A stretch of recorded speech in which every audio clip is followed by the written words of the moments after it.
Bueno, muy bien. Como les veníamos diciendo, las piedras tienen edades y eso nos dice muchísimo del lugar donde están y del planeta en general.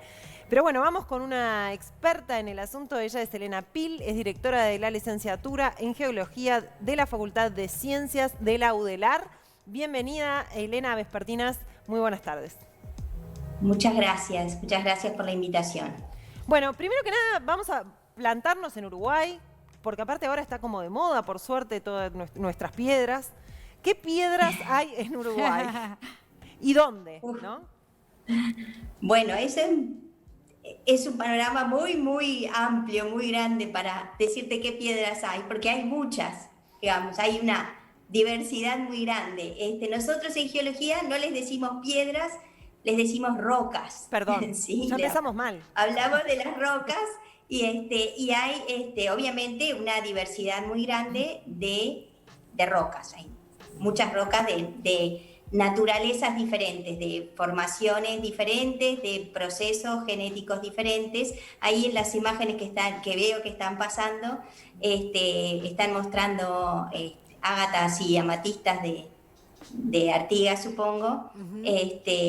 Pero bueno, sí, tenemos una diversidad muy grande Ahora, de rocas. ahora, Elena, Tenemos. quizás ágatas y amatistas son quizás las más conocidas, pero nos podés mencionar algunas que quizás no tienen tanta fama y para así empezamos a aprender un poco de qué rocas tenemos Ok, aquí. sí. Bueno, en realidad la geología de nuestro país es bastante rica, ¿sí? En cuanto, como les decía, a rocas diferentes. Además de estar las ágatas y amatistas, que esas se encuentran en las rocas que se llaman basaltos, ¿sí? Que son los que abundan en la región norte de nuestro país.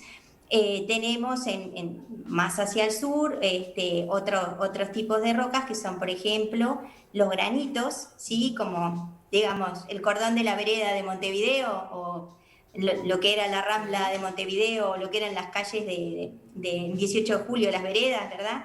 Que eran rocas graníticas. Tenemos una diversidad bastante grande de granitos, de colores, tamaños de los minerales, ¿verdad? Tenemos también rocas sedimentarias, tipo areniscas, que se han usado, por ejemplo, como roca ornamental para revestir edificios, Por ejemplo, ¿sí?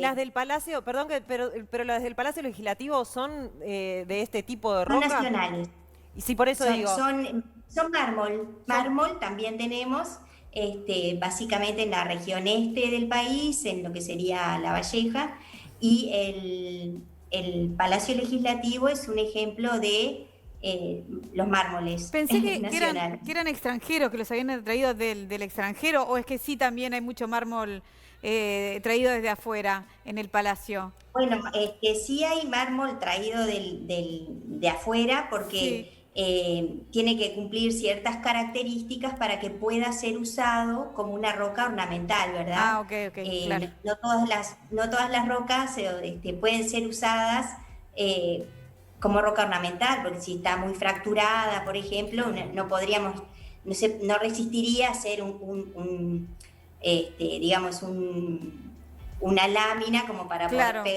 para pegarla cubrir en un una... edificio, ¿no? Pero Seguro. sí se han explotado en nuestro país a lo largo, digamos, de la historia minera que hemos tenido. También hay... En Canelones también hay mármol, ¿no?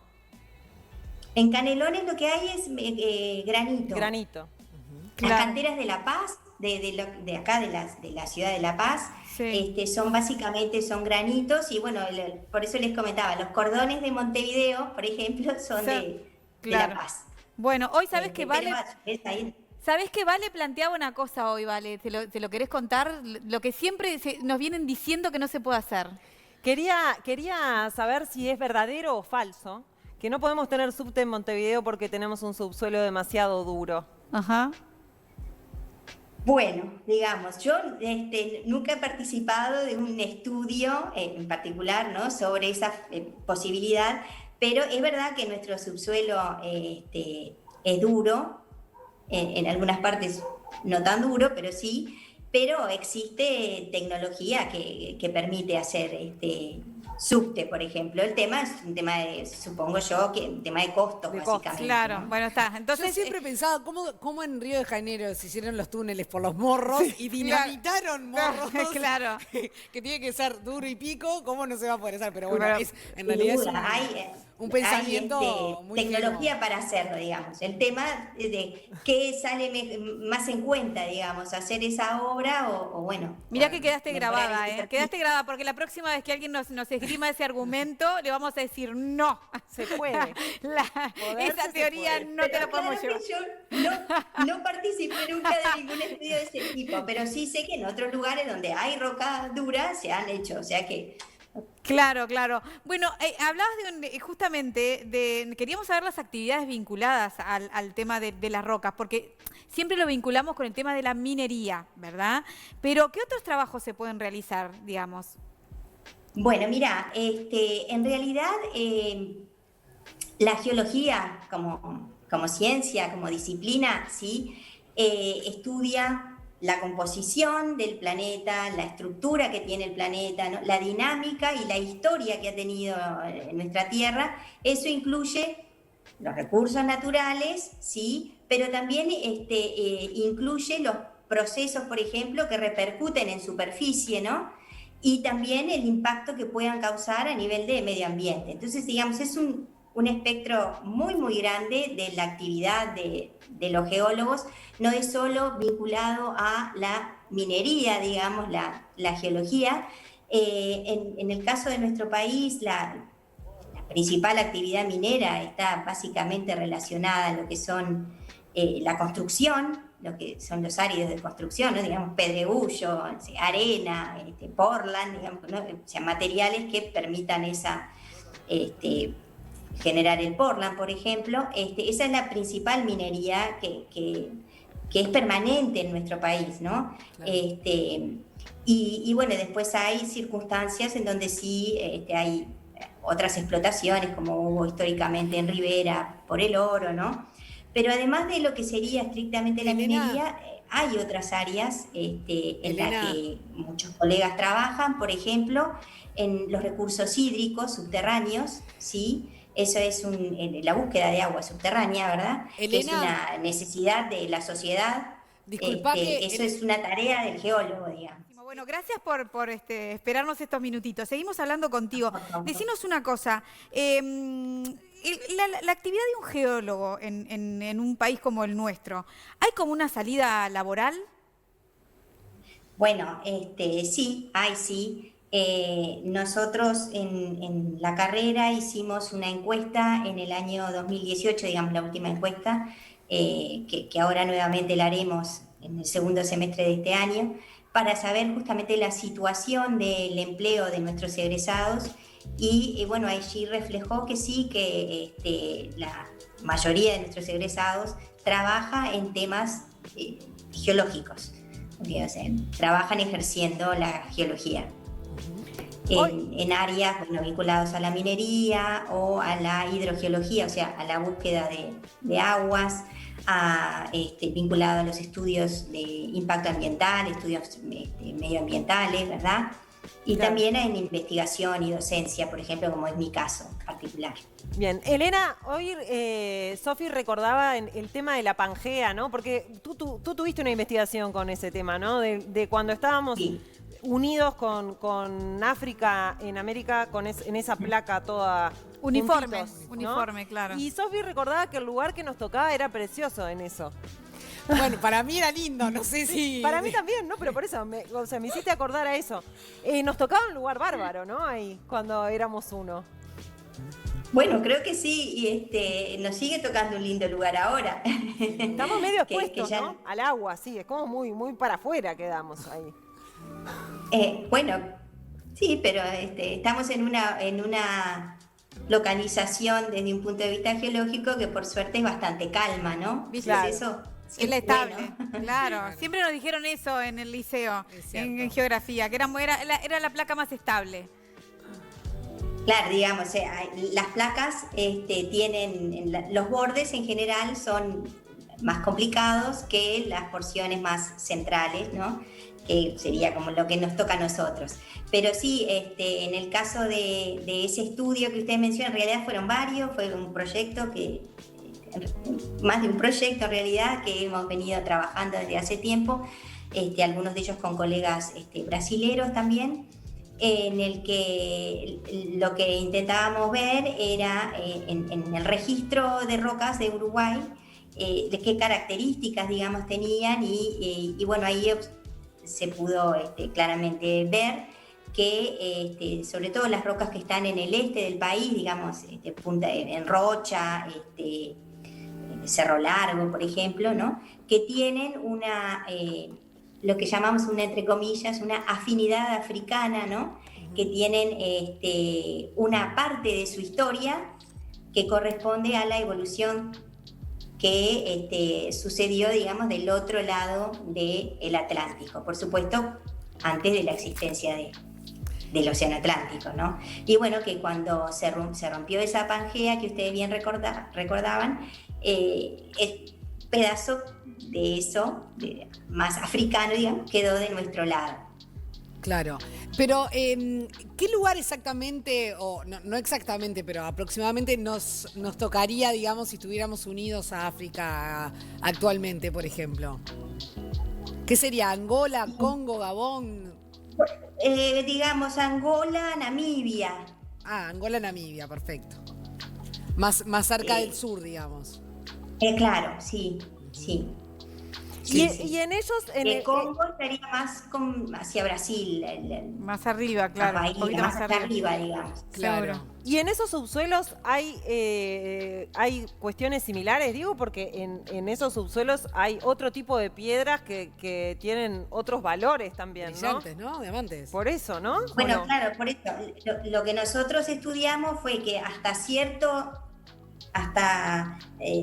basándonos, digamos, en las características químicas, en las edades y en otras características isotópicas, digamos que había hasta cierto punto, digamos, se compartía la historia geológica, ¿no? Sí. Y bueno, después, una vez que nos separamos, todo lo que vino después ya fue diferente a un lado y a otro. Pero qué increíble eso, ¿no? Porque nos podía haber tocado. tocado. Todo el diamante, ¿Un claro. subsuelo? Un poquito. Bueno, mira, Genera pero mucho problema. uno tiene que tener cuidado con lo que desea, porque eso también genera tráfico Sí, y un de montón de todo, otros problemas políticos y guerras que capaz que no está bueno tener. Sí. De pronto tenemos más riqueza de la que nosotros sabemos. Sí. Y eso lo podés decir vos. Bueno, y bueno, sí, de hecho, es estudiar, aprender y conocer cada vez más, ¿no? La información que nos brindan las rocas. Evidentemente el conocimiento está aumentando, los modelos que explican ciertos procesos geológicos van profundizando y abriendo otras posibilidades, digamos. Entonces también hay en algunas áreas de la geología de nuestro país hay una nueva mirada, digamos, intentando una reinterpretación y profundizando, porque bueno, algunas cosas que antes se podía creer que no habían pasado, una vez que se empiezan a estudiar y se determinan las edades y otras características, empiezan a surgir cosas que pueden mostrar otras realidades, ¿no? Otras, o aparejado otros recursos que a priori no se pensó que no se tenían, ¿no? Claro. Elena, la erosión del ser humano, ¿no? La explotación, el mal uso de los suelos y demás, ¿pone en peligro la riqueza de las rocas o la riqueza geológica, digamos, de los distintos lugares del mundo? En este caso en Uruguay, pero en general. Puede, depende de la acción que se realice, ¿verdad? Porque puede, evidentemente que sí, afectar como tú decís, la riqueza geológica, dependiendo, como te decía, de la actividad que se realice, ¿no? Pero sí, siempre hay una interrelación muy grande entre lo que ocurre a nivel de superficie y también la acción humana, ¿no? ¿Qué Entonces, acción que puede, humana o qué actividad es peligrosa para esto? disculpa que me llegó cortado. ¿Qué actividad humana es peligrosa, digamos, para el cuidado de los recursos geológicos? Digamos, poner en un realidad ejemplo. hay algunas actividades que tienen que hacerse previo un estudio bastante profundo para ver las consecuencias, por ejemplo, que pueden tener. No sé, por ejemplo, hacer un gran embalse de agua puede a posteriori causar un gran problema. Por ejemplo, eso fue un hecho que sucedió, por ejemplo, en la India hace unas décadas atrás, que una gran represa causó un desequilibrio, digamos, a nivel de las fuerzas en el suelo, ¿no? O sea, en un lugar donde antes solo había pasto, por decir así, hacer una gran obra de construcción civil y hacer que pase a ser un gran depósito de agua, ejerciendo esa agua una gran presión sobre ese terreno, desencadenó, digamos, un sismo que fue Claro. tremendo ¿Qué? para la vida humana y también para el ecosistema en su Entonces, totalidad, ¿no? se infiere con esto que no hubo, digamos, una consulta a un especialista, digamos, en la materia como para hacer una Lo obra de que- esas características, ¿no? Digamos, a veces esas cosas son las que marcan ciertos hitos y que a partir de las cuales se empiezan a tomar conciencia de Claro. que en realidad nuestro planeta es un sistema, ¿no? Y que como tal, cada uno de esos compartimentos en donde estamos están relacionados con vinculaciones más simples o más complejas y bueno, que a veces, digamos, con el ejemplo de la perilla, tocando una perilla acá uno puede causar una catástrofe un poco más allá, ¿verdad? Entonces siempre es necesario el estudio, bueno, también se va creando esa conciencia y cada vez se toman más en cuenta ese tipo de estudio. Por ejemplo, esto fue como un ejemplo, digamos, ¿no? Como para que vieran gráficamente como si una acción humana puede Claro. modificar hasta el subsuelo. el paisaje Claro. de una región, Claro. ¿no? Bueno, geóloga Elena Pila, ha sido un placer y nos has instruido un montón y nos has abierto un montón de puertas y preguntas. Muchas gracias. Muchas gracias a ustedes. Que tengas linda Que pase tarde. bien.